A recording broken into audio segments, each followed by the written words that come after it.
আসসালামু আলাইকুম। আজকে তৈরি করলাম ডাল পুরি। সম্পূর্ণ ভিডিওটি দেখতে আমাদের সঙ্গে থাকুন।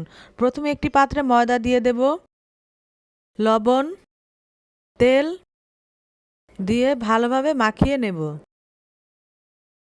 ভিডিওটি ভালো লাগলে লাইক, কমেন্ট, শেয়ার করবেন। এভাবে মুট করে দেখব যাতে ময়দাগুলো ভালোভাবে মিশেছে কিনা। পানি দিয়ে ভালোভাবে আটাগুলো ডো তৈরি করে নেব। ডো তৈরি হয়ে গেলে ১ ঘন্টা রেস্টে রেখে দেব। ডাল সেদ্ধ করে নিয়েছিলাম সেগুলো দিয়ে দেব। পেঁয়াজ কুচি, লবণ, মরিচ, গরম মশলা গুঁড়া ও ধনেপাতা দিয়ে ভালোভাবে মিশিয়ে নেব। মিশানো হয়ে গেলে ময়দার ডোগুলো এভাবে শেপ দিয়ে নেব। ডালগুলো দিয়ে দেব। দিয়ে ভালোভাবে মুখটি বন্ধ করে দেব। বেলুনের সাহায্যে হালকাভাবে বেলে নেব।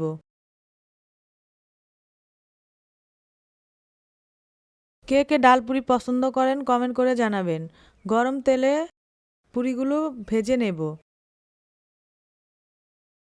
উল্টে পাল্টে ভেজে নেব। লাল হয়ে আসলে নামিয়ে নেব।